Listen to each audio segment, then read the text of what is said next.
From tornadoes to hurricanes, blizzards, and everything in between, you're listening to the Stormfront Freaks podcast. Stormfront Freaks are former television meteorologist Mark Massaro, atmospheric science graduate and skywarn storm spotter Brady Harris, digital meteorologist and weather producer on the Weather Channel app Dina Knightley, former on-camera meteorologist at the Weather Channel Kim Cunningham, Emmy-winning storm chaser and photographer Chris Sanner, and I'm your announcer and Skywarn Network coordinator Mark Johnson. Now, here's the moderator of the Stormfront Freaks podcast, Skywarn storm spotter and chaser Phil Johnson. Hey, welcome to the most entertaining weather podcast on your listening and viewing device. This is the Stormfront Freaks podcast, and today it's brought to you by Danner Boots. The Classic is available today. Every boot is handmade to hold up in unforgiving conditions and live up to our unyielding standards. The future is strong with Danner Boots and their Stronghold work boot. Check it out.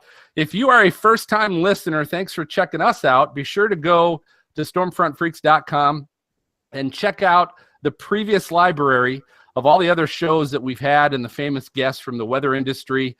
Tonight, we're recording episode 49. This is finishing National Weather Podcast Month for us. And we're talking with the co-hosts of Weather Hype Podcast, Mihn Phan and Castle Williams are here tonight. All right. So welcome, gentlemen. Hey.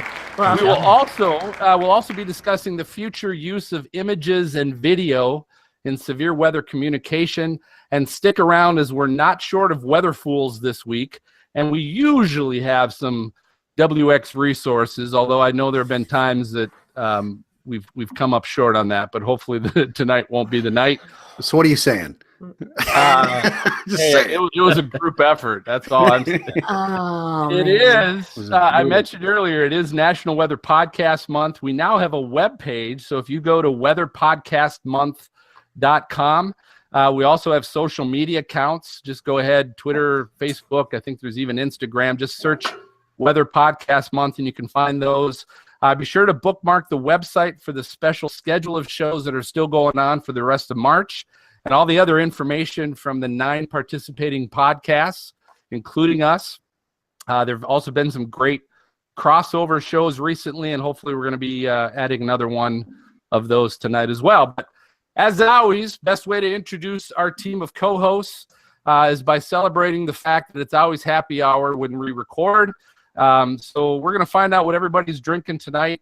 We ask that you join us, so feel free to join us as long as you're not driving or at work. So we will start up in Minnesota. Our Skywarn coordinator, MJ, what are you drinking? Hey, tonight I have a tall Captain and Coke. All right. Captain and Coke. He's keeping the captain. Tall. Captain life. Very good. I am drinking. I'm loving my vodka and blue curacao.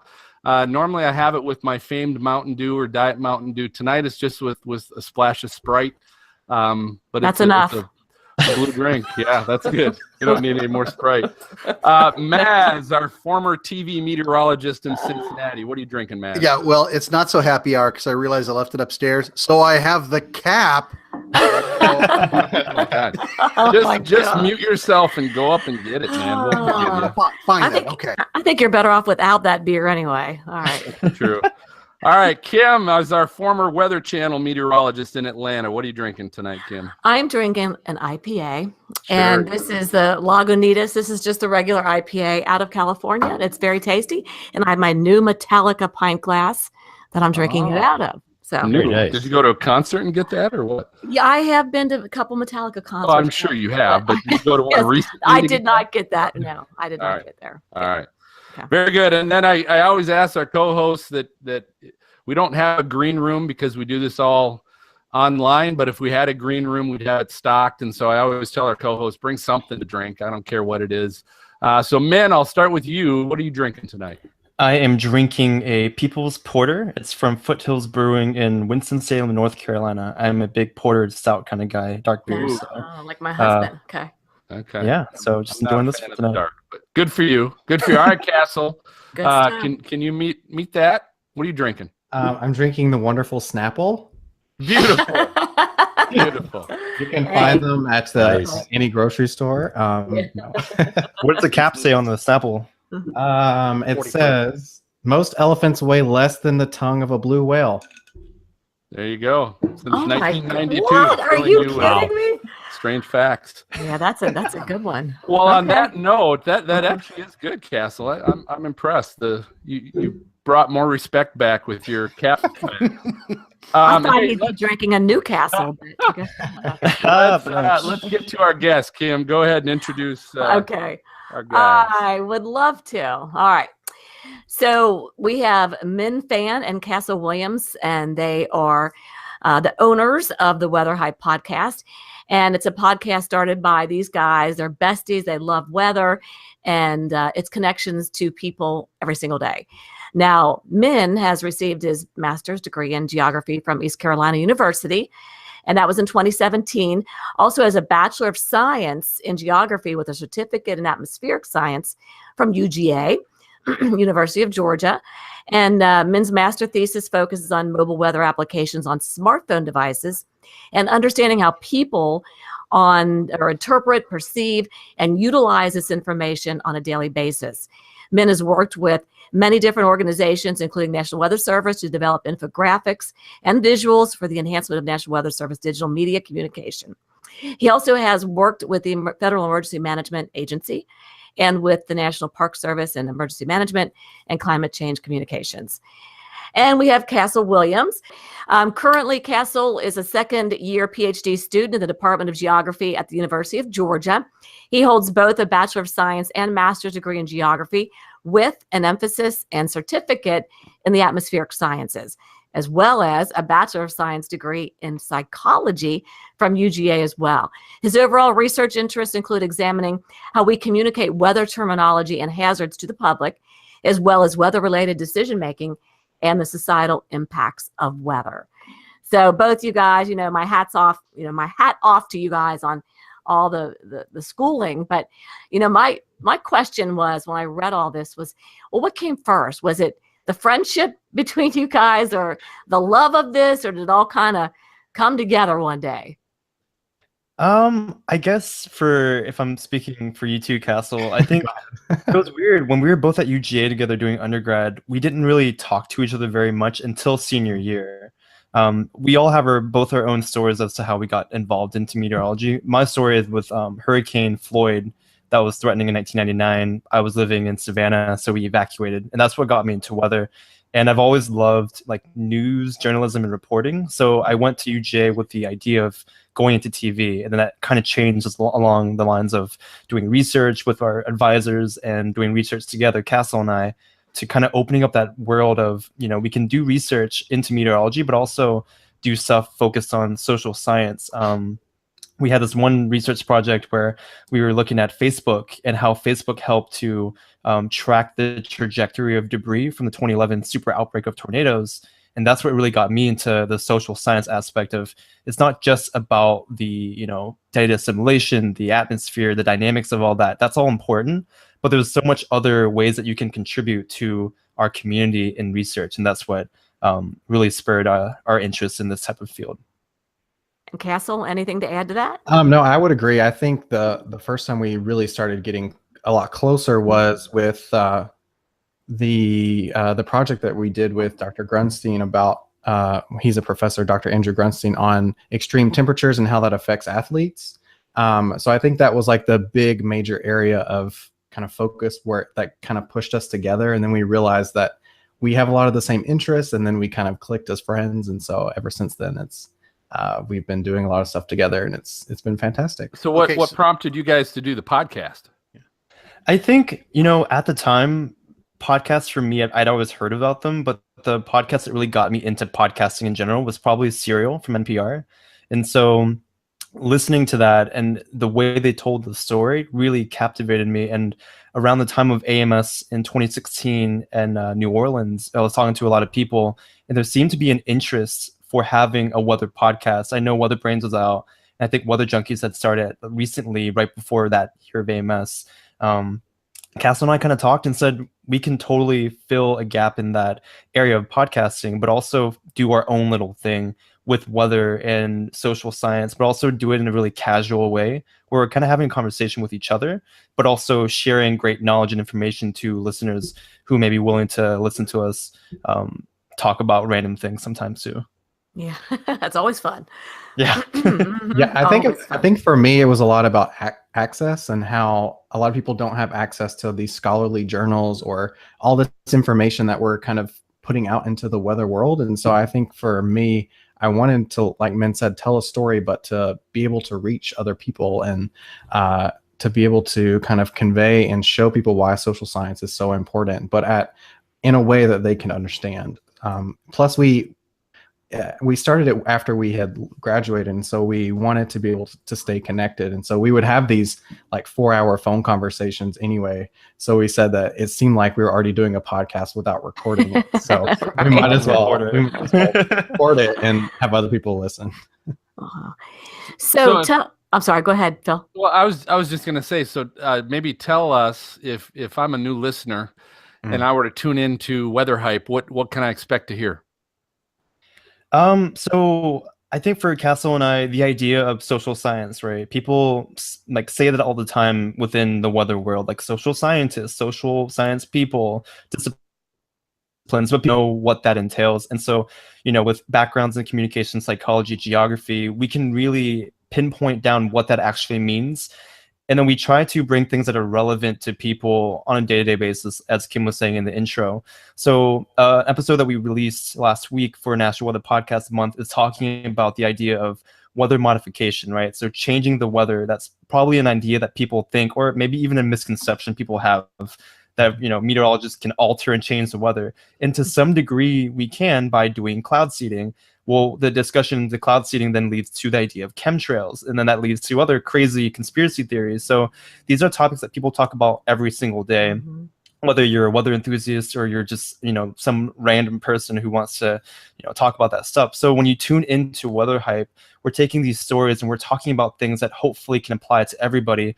Granted, there are times when we talk about things that are more weather community centric, but we try to talk about things like, in Phoenix this summer, it was so hot, planes couldn't take off. Let's go into a little bit of the science as to why that's happening. These are things that are affecting people every day. People fly all the time, so maybe they would want to tune in and learn more about that idea, and we can offer that to people and think that it can be of interest to them when they're listening. Now let's go back for a second, because that whole weather modification, you're poo-pooing it, but I'm telling you, I saw Geostorm and that looked like a great movie. Oh man, I still need to watch that. I have refrained from watching it for research purposes only.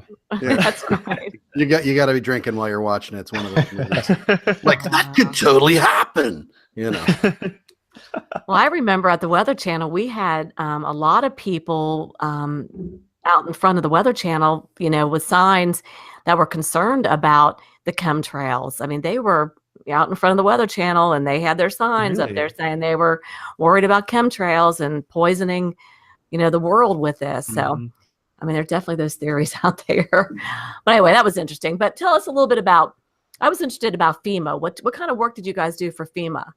Or I guess it was men who did this. Actually, Castle worked with FEMA as well. Okay, I'm sorry. Yeah, tell us. So with FEMA, for me, I was working in Denver at the regional offices at the Pathways intern in 2016. So a lot of that was dealing with communication of disaster information, using social media, using different types of techniques. They like to use the phrase social listening. So you're going through all the different social media channels and you're looking for different reports that people might have that can contribute, kind of like crowdsourcing information, but you're going out there actively looking for it. So with FEMA, in addition to doing the communication side, I told them I had, a meteorology background to offer to them. So I went into their FEMA regional offices and sat down with them and said, okay, when it comes to severe weather, you guys get a lot of hailstorms, you guys get tornadoes out in the Front Range of Colorado, and you guys get a lot of forest fires and things like that, wildfires. So how do you track that information? What is your relationship like with the National Weather Service and other entities and other, public partners? And then how can we work on that? So, they were talking to NWS in certain ways, and I was trying to connect them better to National Weather Service representatives, NOAA representatives, and making sure that the FEMA regional office was well equipped to deal with weather events and understood different types of training exercises. So getting them storm spotter training for people there, because that's important for them to have as well, just to get a better understanding. But Sure. it was more communication, but also injecting the meteorology that I had that was kind of like a plus for them, a little bit of a bonus, so that they can enhance the way that they deal with weather. Absolutely. For me, I just briefly worked with FEMA as a Pathways intern here in Atlanta during spring of 2015, I believe. And I worked on trying to find hurricane evacuation zones for all of FEMA Region 4 to see how they were depicted on websites and figure out how we could kind of bring them all together as a way to make sure that they were consistent with one another, so that they were all communicating the same information to individuals who were trying to get that necessary information when it was time to evacuate. So I worked with Rebecca Jennings at the time, now Rebecca Moulton. So she was fantastic, a great mentor, and it was a great experience. Was any of that like real time, like traffic wise for the evacuation? So it's like, okay, now this route is blocked, so take this one, or how did that all work? No, it was just kind of gathering on their websites, like what the actual evacuation zones were, making sure they matched up with what FEMA region headquarters was trying to promote on their individual websites. So it was just kind of like a precautionary thing, because it wasn't during hurricane season. So it was like trying to prepare for the upcoming season to make sure that everyone was being consistent in the way that they were kind of portraying where people should go and what routes they should take. Because that'd be a cool idea, except probably your traffic reporter is already evacuated too, so there's nobody there doing it. Yeah, you screwed at that point. So, Mihn, I know you did your thesis. You worked on smartphone apps, weather apps, correct? Mm-hmm. Yes. And I think you were looking a little bit as to what information they were getting and what decisions they were making from that. I'm curious if you happen to find anything that really surprised you.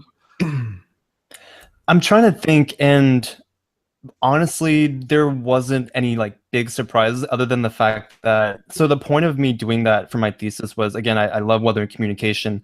There's such a gap in the literature and meteorology about where people get their weather information from. I think the most recent research articles are really pointing still to local TV, local news, as being where you get weather forecasts. But I think it's really obvious, especially with my generation, we see everybody with their smartphone. We see them pulling out their Weather Channel app, AccuWeather app, whatever they're using, scrolling through the hourly forecast and whatnot. So for me, I wanted to update that and provide a new foundation for future researchers who are looking into smartphone and how they communicate weather. So most of the findings, I didn't think they were too surprising, right? So people relied on their hourly forecasts a lot. They relied on their more short-term forecasts. Confidence in forecasts would decrease as the days went on. So they'd have more trust in a 5-day forecast versus a 10 or 15-day forecast that you can get on some of these apps, right? And then they also had a lot of interest in things like the current conditions. People wanted to know about humidity a lot. And I think it made sense because the schools that I was surveying were all in the Southeast. And so humidity is quite an issue when it comes to, how comfortable you are, your hair, your clothes, whatever. Nothing was too surprising from what I gathered. But again, the point of it was to provide a foundation, and hopefully people can take that and then use it to further look into the idea of how people perceive weather forecasts, what practices they use, and things like that. Let me ask you this, and I don't know if either one of you guys have researched this or know about this. I was thinking, you've got your phone app, your weather apps, you're getting your forecast, you're getting your warnings off your phone. Do you see a trend, or think there could be a trend, of people trusting their phones more than humans, and trusting the computer that more than watching somebody on TV and telling them to take cover? They would trust their phone more? I mean, is that where we're headed? Maybe even the human aspect is not even an issue. When somebody gets a warning, they trust their phone more than they'll trust somebody on the television. Castor, you want to start off with that? Sure. I feel like it appears that we're heading that direction, but I would say that the human element is always going to be important. When people get a notification on their phone that says there's a tornado warning, they instantly go to confirm that, usually with some sort of human element. or a person. They look for a face in order to tell them that, yes, this is true. So I think that technology, while it's improving our dissemination of weather information and warnings, it's kind of still being second nature to kind of the human element. And with Mihn's work, a lot of his was or most or all of it actually was just for daily weather information, just like what you get every day. So it wasn't even looking at severe weather, which I think is still television is still the number one for severe weather, because people get the alert on their phone, but then they need to confirm it with someone who knows what they're doing, or they have some sort of human aspect that they can relay back to them. Okay. Yeah. And I'll go off of that too in saying that there are studies that show that people for hurricane coverage will go to TV, whether it's the Weather Channel and a cable television station or their local news, because they want to see somebody talking about the hurricane. A hurricane's a more longer duration event, Right. as opposed to, you can get a hurricane warning on your phone forever and ever, but what's that really telling you? But I think what really got me, and a specific event that got me into thinking about smartphones, was I was working with somebody and they were lacing on their running shoes and they were about to go for a run, and there was thunder and lightning outside, and I was thinking, okay, it's about to rain, where are you going? And they said, well, my weather app told me it won't rain for another 2 hours, so I have time to go for a run. And this person should know better, because they're in a situation where they're an emergency manager. I won't name names. Wow. So, sorry. It's a big world. It's a big world. They won't know. It's a big world. They're 22 years old, Yeah. brown eyes. Smaller. I didn't specify any gender or race or anything, so you never know who it is. We're cool. But so they said that, and I was just like, but I mean, every common sense sign points to the fact that it's literally about to rain, yet you're defying that based on this app, and you're trusting this device, this machine telling you this. So, I think it comes down to the idea of convenience, right? Smartphone is there in your hand. You can look at it, you can look to it for weather information, and turning on the TV or waiting for the right time for the weather to be on TV. Right. Is also inconvenient too. So they'll go to their phone at first, but if it's not something too significant, like a normal daily forecast, they're going to go to their phone for it. For severe weather, like we always get those WE alerts, the wireless emergency alert system from the federal government. And most people I've seen, they'll just like swipe it away and not even think about it. Even if it's like a tornado warning, people are like, swipe left. It's not Tinder, right? But they still swipe right or swipe left. It's crazy. But I was sitting in a New York City cab, and there was like a flash flood warning, and he's like, this thing's been going off 20 times today, and he just like swipes it and just doesn't. While it's like pouring down raining, we are driving through a flood, and I'm in the Uber like, please don't float away. Wow. I know there was a study a long time ago. I know this was going back probably in the 90s. And I remember Dr. Steve Lyons in a seminar, a hurricane expert at the Weather Channel. He said he came back from, I guess it was an AMS conference or something, but he came back and said that it took like 20 times to be told, like somebody to be told like over 20 times to take cover before they actually act on it. You know what that is? What's That's just bad parenting. You should only have to be told once. That's right. That's possible. Let's go find let's be realistic with the fact that the average person does not have radar scope on their phone. The average person's not monitoring the SPC outlook for the day to figure out what's coming today. What's the average person, as you just talked about, Mihn, is going to look at their phone the day of. If there's no warnings or alerts, they're just going to look at their phone because no one's watching news anymore. And that's what they're going to do. So unless they get an alert, that's the first time that the average person probably is aware of what's going on with the weather around them. Would you agree? I agree completely. I think, that's what it was shown in my research as well, that people only looked at their phone, I think, for per day up to a minute or 2 minutes tops for their weather app. And during a special, like a certain time, if you're looking at it, they might look at it for like 30 seconds, get the forecast, and then turn it off and go to another app or do whatever else on their phone. So they're not spending much time on their phone, and they're just looking at their phone, at times that would be conducive for right before I go to bed, I'm gonna look at my phone real quick, or right when I wake up in the morning, I'm gonna look at my phone, figure out what I should wear, if I should bring my umbrella. so on and so forth. But you're right what you were saying too. Just anecdotally talking to my friend, that severe weather that came through our area early this week, or in Atlanta anyway. I was talking to my friend on the phone, and I was like, so there are tornadoes like just west of Atlanta, and you live in Atlanta. And she's like, oh, I had no idea. And so I stayed on the phone with her as she was like taking cover during a tornado warning. And she was like, I'm glad you called me and told me that, because I would have not known, even though to me, I was like, oh, there's a huge tornado outbreak in Alabama and Georgia. But to the normal daily person, they're not tuning in. They don't know. Mm-hmm. And I think the weather community thinks that people in the public know about weather all the time like we do. But no, we love weather, and we are really passionate about it, so we stay informed. But the day-to-day person isn't going to know that much about what's going on unless it directly affects them, unless they get that push notification. So Castle, has it gotten worse? Because people used to at least watch the news, and the weather would at least get, the TV meteorologist would give them an update on at least what's coming today or what's coming tomorrow. And if no one's really watching that, all they're doing is just the hourly forecast on their phone, is our ability to warn people actually gotten worse? Well, I don't have the information to answer that question, but we haven't factored in social media yet, which is what a lot of the weather community is kind of devoting their resources to now at this point, is social media and Snapchat and Instagram and Facebook and Twitter, and trying to get all these different mediums to kind of maximize on not having, I guess, that high television audience that they used to have.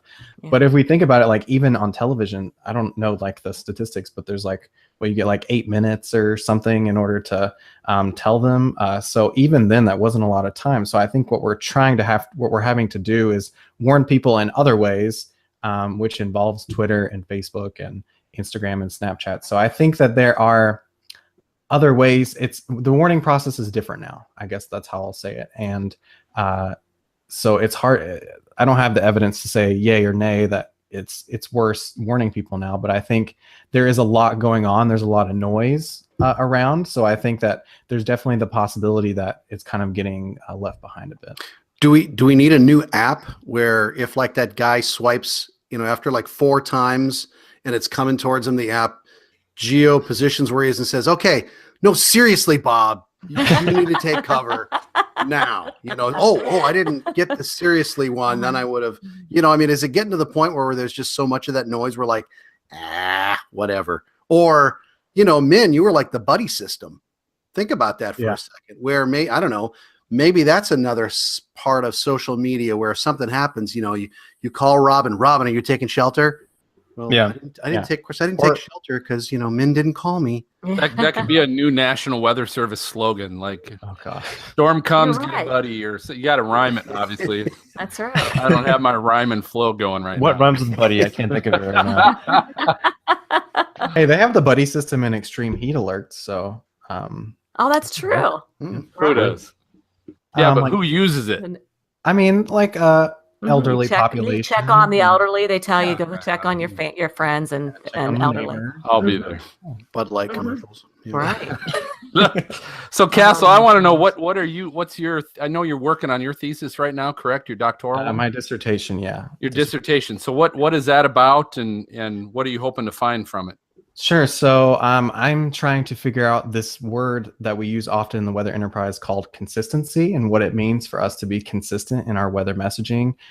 So specifically in my dissertation, I'm looking at, so for example, I'm looking at SPC, like convective outlooks, and what happens when we see conflicting ones, or ones that have used different colors, different language, that show people in different zones.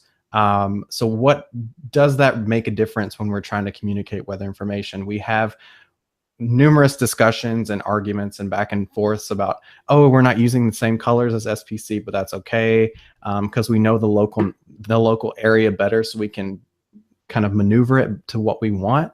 And so I want to settle that argument once and for all, and by showing whether consistency is important, and also what it means to be consistent, and work towards providing some operational goals for our community, and trying to figure out where do we go next, and maybe some best practices on how we can better graphically depict SPC outlooks.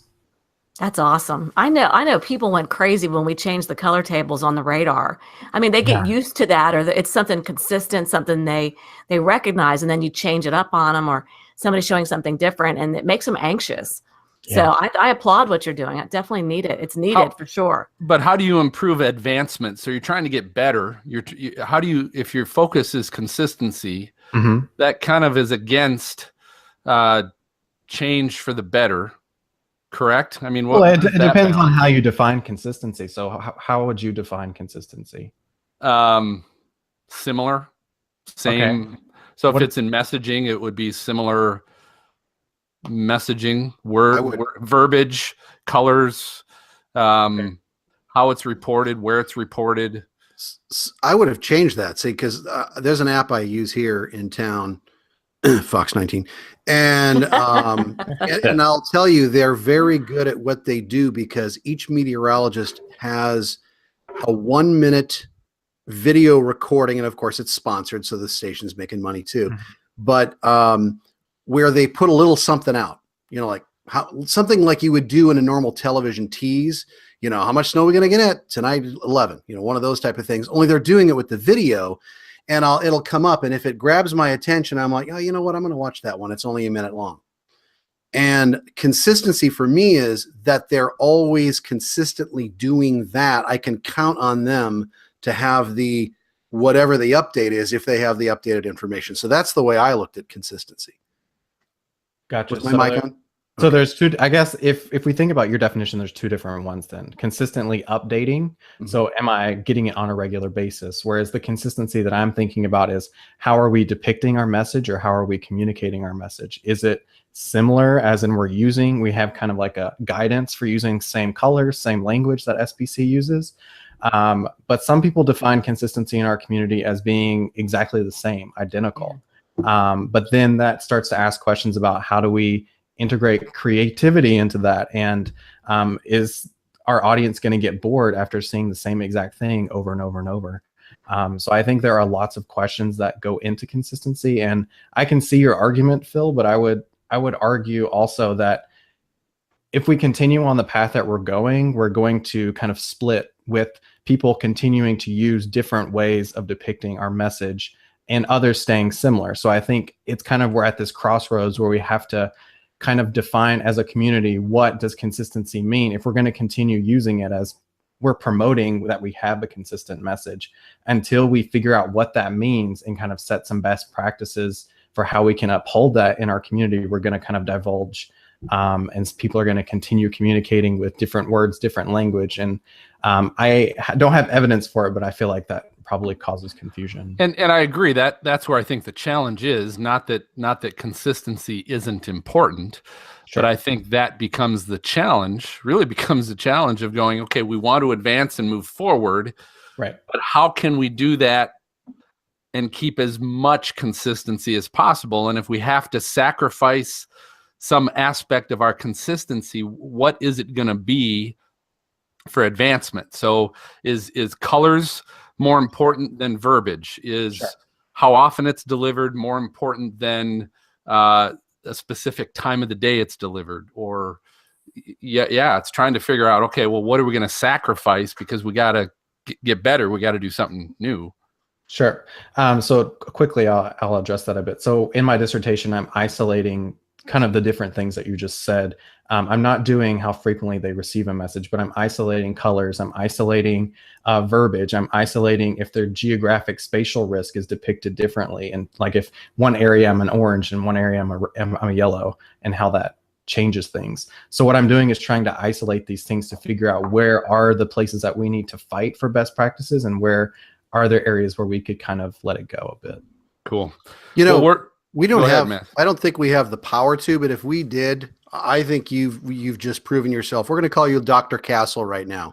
Okay. I think so. We should. Honorary Stormfront Freaks doctorate. Yeah. Thank you. Our first one. You're right. There's more to come.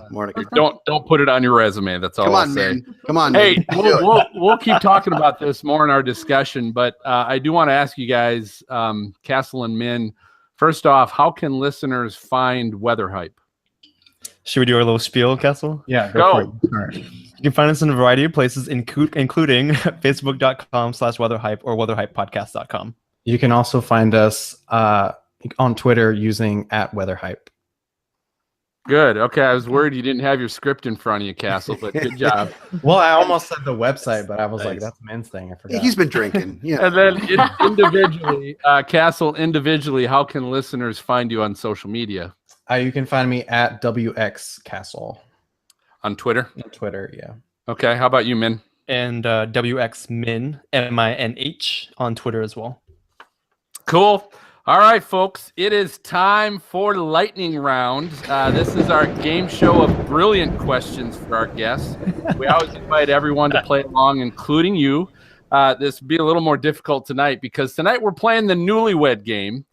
Anytime we get a chance to have more than one guest on the show, this is our opportunity to bring in the newlywed game, and I think it works really well. Last time we did this was Tornado Trackers.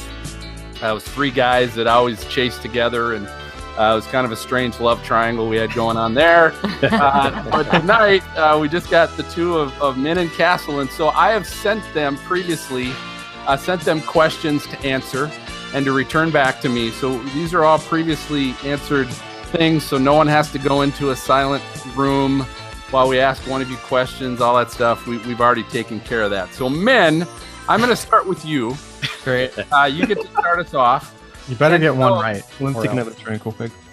Yep, help yourself. A big one.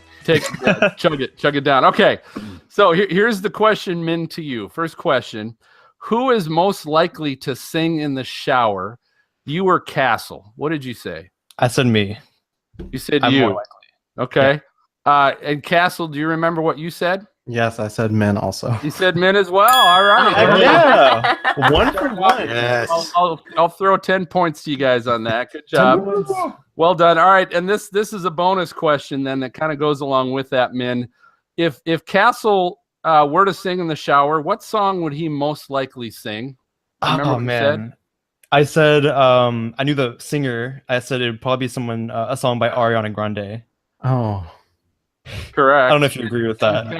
Castle, do you remember what you said you would sing in the shower? You Yeah. kind of did, but what was it? yeah. I just said it would be whatever's popular at the time, like on Pop Rising Spotify list. But that, Ariana Grande is a good And I guess. tell you what, I'm going to give you 5 points for that. You cheated a little bit, but I'm sure Ariana's on the Spotify Pop Rising playlist. So I'll give that to you. So you're starting off with a bang here, Min. Good job. All right, next question, Min. What animal best describes Castle? What'd you say? I said he's not too fond of dogs, but I think he would be a dog because he's a very loyal friend. I don't know if obedience is the right word. That sounds weird. But yeah, that's kind of weird. Way to spin it, buddy. Way to spin it. My bad. But he's a very loyal friend, and he'll always be there for you, no matter what. Well, And that's so, sweet. That's the sweet. answer I gave. That's a Well, bromance, man. That's Castle, awesome. Castle, what did you That's say? really what game. I said he would. I said Minh would also be a dog. No. Oh. What did you say? You I said I would be a What's- cat. what- I would be a cat would be a cat. And why Yeah, did you say because- cat?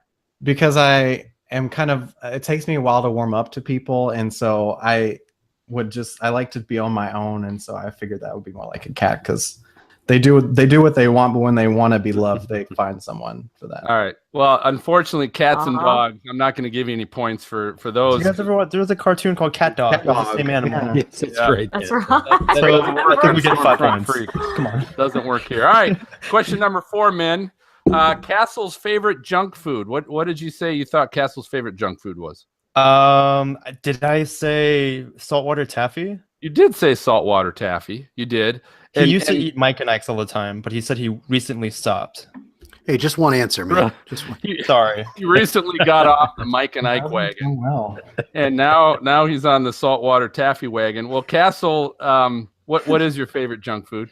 I said candy, so It's candy. that All right, counts. here, I'll give you 10 Yeah. points for that. That's a match. That's a good match. Congratulations. Yeah, for knowing all that information. Come on. All right, I know, question right? number 5, Min. What item of clothing does Castle wear that you never would? Sorry, Castle. I said anything American Eagle. Oh, I had American Eagle polo shirts. There you go. Fair. Is what Mihn said. But Castle, what item of clothing do you have that you didn't think Mihn would ever wear of yours? I said this was hard, but I said a tie because he's recently like getting out of wearing ties. He's too cool for them. So that's They give me neck burn. It's too tight at an AMS meeting. I hate ties too, man. I'm with you on that. Here's what I would have done if Mihn had you just said American Eagle clothing. I'm sure they make ties. I might have given you some points for that, but you did say polo shirts, so 0 points on that one. We just lose another sponsor. And then maybe. And then the last one, Castle is, or I'm sorry, Mihn, what did you say was Castle's favorite movie? Oh, shoot. Do you remember? It had something to do with October 31st. Oh, that's right. I said Halloween Town. Halloween That's Town. And I don't even know what that is. Is that a Disney movie? Of course it is. How do you not know what Halloween Town is? I'm sure my 9-year-old, I'm sure he watched it. Okay, Castle, you really cheated on this one, but what did you say? I mean, this is true. Like, I don't have one. I don't have a favorite movie. All right, well, that sucks. You don't get any points for that. That was cheap. Oh, come on. All right, so I think I gave Mihn. I think you got 25 points on that one, so that's good. Nice. All right, Castle, your turn. You ready for this? I'm ready. All right, so Mihn, most likely to sing in the shower. What did you say would be the song he might most likely sing?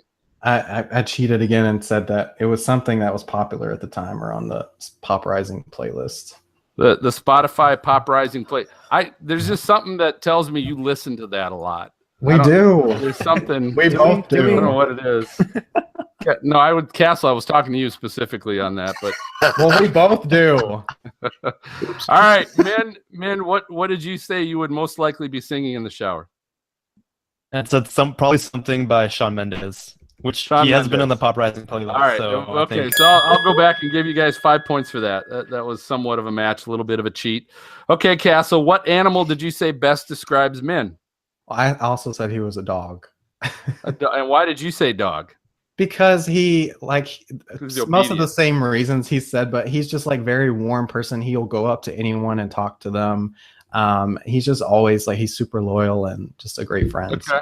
Mihn, what animal did you say best describes you? I said it was a dog. You said it was a dog. That's a 10-point match. Hey, Mihn, fetch me a beer, would you? Come on. Yeah. Here, let me pass you one. Here you go. You can have my half drinking beer. All right, Castle. What is Mihn's favorite junk food? I said he doesn't have a junk food, but you didn't know. See, that would cheat. God, I would have hated you. You just said, "Oh, I don't have a favorite movie. I don't have a favorite." I mean, that is an answer on the Newlywed Game. They say stuff like, "I don't have one," and your partner's supposed to know that. I know, but yeah, okay. Yeah, okay. Well, what I said was, I said I had to guess. I said like the ramen packets. Ramen. This is the first time in my life I've ever heard ramen as a junk food. Junk food, yeah. Probably appropriate, but first time I've heard that. All right, Mihn, what is your favorite junk food? What'd you say? Ramen is a good choice, but I said French fries. I said French fries. All right, that is not a match. Okay, Castle, item of clothing Mihn wears that you never would. Tank tops. Tank tops. Oh, that's good. Dang it. Sweet. Okay, yeah, and Mihn, obviously you didn't say that. What did you say is your item of clothing he would not wear? What are you talking about? Not in public. I don't wear that. Not in public. Okay. That wasn't the question in public. It's just something you wouldn't wear. Oh my god. You're tearing a rift between us right now. No, I'm kidding. I think I said jean jacket. You said jean jacket. You did, and of course that would be not a match. So no match there. All right, last one. Castle, what do you think's Mihn's favorite movie? This was hard, but I said Moana. No. Moana. You're welcome. Was it Frozen? You're welcome. No. Mihn, what is it? What is it? This is even better. That's Congeniality. Congeniality. That's a good one. From 1998 or something, right? When was that movie out? Yeah. All right. Yeah, no points on that. Castle, 2000s. 15 points. Mihn, you had 25. You are the winner of our Newlywed Game. There you go. Congratulations. Heck yeah. Well done. Well done. What do they win? They win pride. We always hand out lots of pride on this show. Pride. Lots of pride. Great job, guys. Thanks for playing along. That was good. All right. Hey, Zoom Radar, a lot of you guys know Zoom Radar. They provide interactive radar and storm chasing maps for professional and amateur weather websites at affordable prices. Zoom Radar has the fastest updating, highest resolution radar available on the web, combined with dozens of live storm chasing streams from Severe Studios storm chasers. And we'll agree, we've got one of those on our website as well. Great radar. So visit zoomradar.com to grab free content for your own website, or download the Zoom Radar Storm Chasers app to watch captivating live chasing. All right, we're going to take a break. If you're listening to the audio podcast, you'll get to hear the latest edition of the Titan U Minute with Chris Sanner.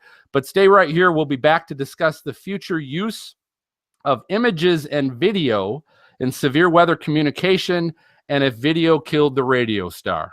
See what I did there, guys? I did. I like it. All right, welcome back. Hey, with Mihn Castle joining us tonight, we kind of wanted to tap into some of their knowledge of severe weather communication, but get everyone's feedback about what the future holds with communicating through video and images.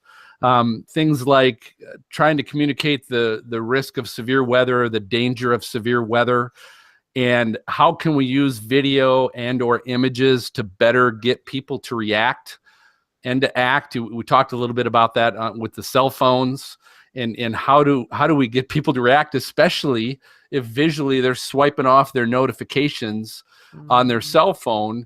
What is the future? And Castle, I'll pick your brain first. What do you think is the future of video and images to get people to act and to help communicate severe risk? Well, this is a difficult question, because I think video and images are important, and I think it's how we use them is going to be kind of the way that the path of the future is kind of paved. So some studies have shown that having live streams of a tornado coming really helps with increasing someone's perceived risk and lowering their uncertainty about a certain event actually happening. So those things are important. But then on the flip side, you don't want someone risking their lives in order to provide that footage. So it's a hard toss up there. But I mean, if it were me, I think it's important that we think through utilizing sky cams and figuring out how we can better place those and in other cities, especially in rural areas, because those areas are just as important. Or drones. Yeah, or drones, UAVs, using all this new technology in order to both not put a human life at risk through chasing, but also to get that visual confirmation, because like Phil said, that does make a difference in getting someone to act. So what about if we you're talking a little bit about sky cams? I think that's a great idea. Obviously, we're seeing that more and more along major interstates and major cities with their traffic cams. We just got done talking about how crappy my Sprint coverage was. What about putting cameras up on cell towers? They're obviously all over the place. Yeah, that's a great idea. Could you get a cheap, inexpensive camera that obviously your Wi-Fi signal's right there, basically, that you can hook in? And I would think that that'd be a pretty inexpensive way to do that. I agree with you. Yeah, and I think it would be a great partnership with AT&T or Verizon, or I'm not super up on who does cell towers, but getting them involved in that could be a great way to kind of maximize our coverage of visual information. So I think it's important. But something else to kind of take into consideration is how we're using these images together. So there's been some studies that have looked at when we compare radar images to like live footage of something, and it's been shown that if we use them like side by side, it reduces the impactfulness of the radar, because it becomes something that is showing certainty versus something that's showing uncertainty. And so when we use them in tangent, it starts to throw off like the powerfulness of the radar image. So I think it's important in thinking about the future about how we're using these different tools and intertwining them as well. Yeah, that's interesting. I was thinking, because, I know a lot of times they'll put the little radar image at the bottom of the screen or something while the meteorologist is talking. And you would think, well, if it was really important, he would have that image in front of him and he'd be talking about it. So I could see I see what you mean. What, Mihn, what do you think? Obviously, talking a little bit about the phones from a visual aspect, we got done talking about severe weather. If people aren't learning about the possibility of severe weather anytime during the day because they're not watching TV and they don't have a radar scope, they don't have, you know, the National Weather Service Storm Prediction Center's convective outlook for the day, what visually, because if we know that's what helps get people to act, what can we do from a cell phone side of things if that's the direction people are going? Oh, such a tough question. I think it comes down to the awareness that people need to understand that they need to take more responsibility for being knowledgeable about the world around them. I think a lot of times the younger generation is accused often of being really self-centric and not really thinking about things outside of their own little bubble. And I think that somehow can also impact, like, you know, their gathering of news information or, you know, gathering of weather information to keep themselves safe. And they only know like when that alert happens. I don't know if there's anything that we can really do visually or even on a cell phone other than to have that information on social media. Like, you know, on Facebook, it'll tell you, you know, today you should bring your umbrella because it's going to rain when you know, first load up Facebook, which a lot of times is really inaccurate if you guys have noticed or have seen that. You know, social media outlets are trying to be that, you know, we're here for every single thing you can do. Facebook especially is trying to be like the go-to for every single thing, whether it's to sell your stuff or whatever. So that could be a way to do it where, you know, you log into your Twitter account or you log into Snapchat and it tells you, you know, here's what's going on. I know Snapchat now has a story mode where you can see they'll have like a breaking news section and they'll show different users with tornado footage or severe weather footage or blizzard footage, and they'll put it all up in there and people around the country, around the world can see that video.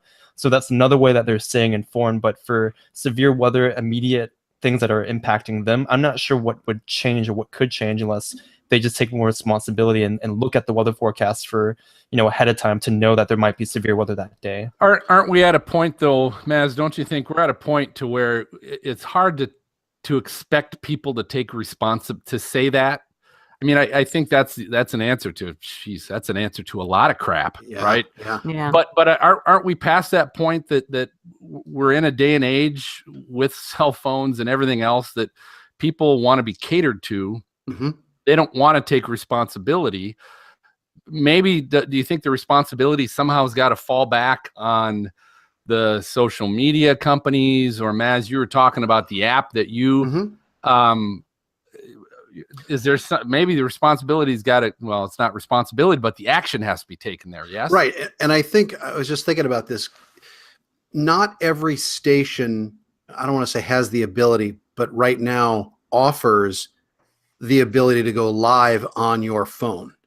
And so if you're just getting the information and you're just swiping, really it should be something where I know they want people to go to tune into that particular channel, but in an emergency situation like that, the stations that are simulcasting it on your phones, as long as you've got unlimited data, which I think is the trend of the future, you got to have all this data.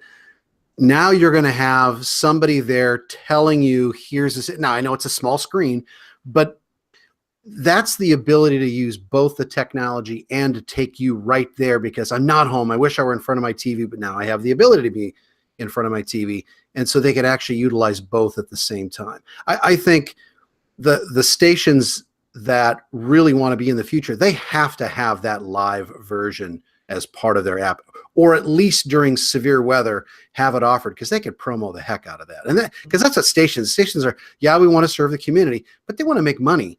And what drives the money is eyeballs.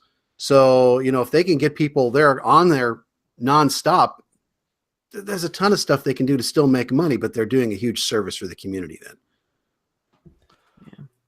Well, just taking back the example from this past week with the tornado outbreaks in Alabama and Georgia, I'm going to ask a kind of provocative question, but is it really a problem, right? Like, there weren't that many fatalities. Jacksonville, Alabama got slammed. The college campus got slammed. Nobody died.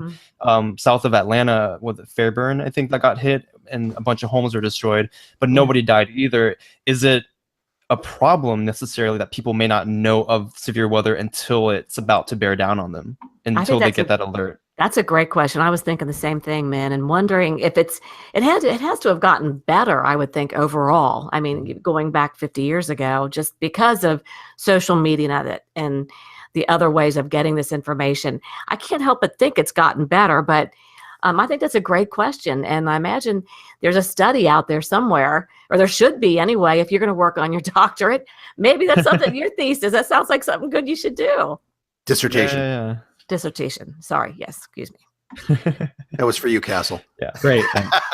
I think also what it comes down to is we are reaching a lot of people, but even if we do reach them and give them all the necessary information, we can't hold their hand and make them act. We can only do so much as meteorologists in order to get them to act. And as crappy as that sounds, like, that's the reality. Like, there's going to be a segment of the population that just is going to not do anything.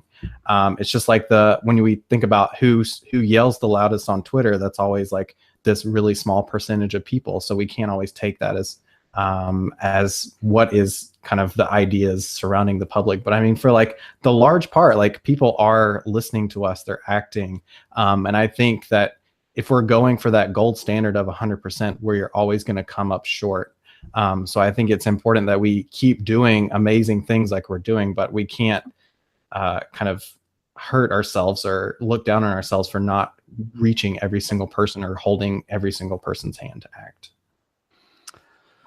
Well, I'll tell you this. We could probably talk about this all night, but we always want our listeners, viewers, let us know what you guys think on this topic. What do you think the future of video and imaging is in order to help communicate risk, in order to help communicate, take action?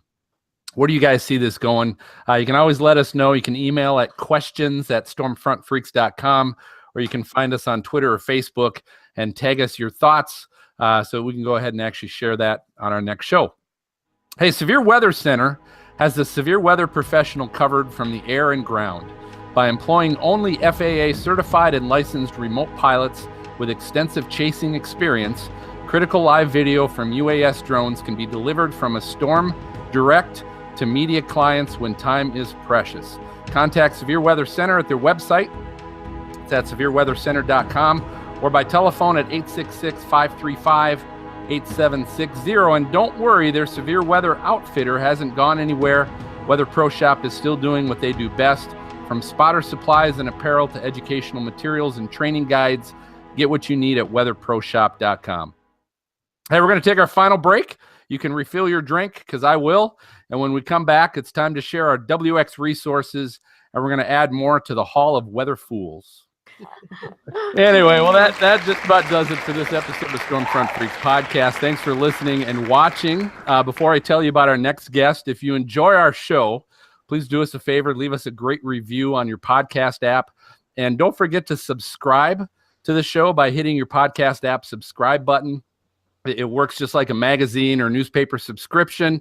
All it does is it assures that the latest show gets delivered right to your inbox to listen the moment that it's released.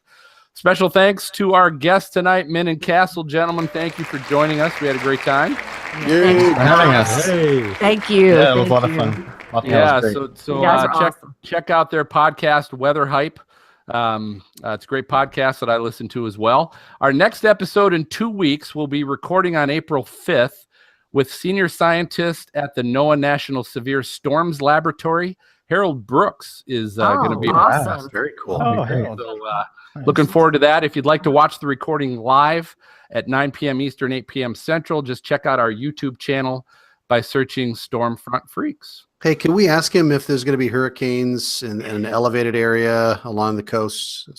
Sure. You Okay. put that down as your question. I All right. promise I won't steal it from you. How's that sound? Good. All right. So for MJ and Maz and Kim and Mihn and for Castle, I'm going to go ahead and signal the all clear. We'll catch you guys next time. All right, goodbye. Good night, everybody. Thank you. Good night, guys. Bye. Thank you for listening to the Stormfront Freaks podcast. To subscribe and be notified when new episodes of our bi-weekly show are available, you can go to Apple Podcasts on iTunes, Google Play, or your favorite podcast app and search for Stormfront Freaks. If you would like to contact us with questions or make comments about the show, shoot us an email to questions@stormfrontfreaks.com or follow us on Twitter @StormfrontFreak. We'd love to hear from you. For show notes, additional information about this episode, as well as past and upcoming shows, videos, photos, and more, visit our website at stormfrontfreaks.com. While you're there, check out the interactive radar provided by our friends at zoomradar.com. And don't forget to follow us on Facebook at facebook.com/stormfrontfreaks. Join us next time and tell a friend about the Stormfront Freaks podcast.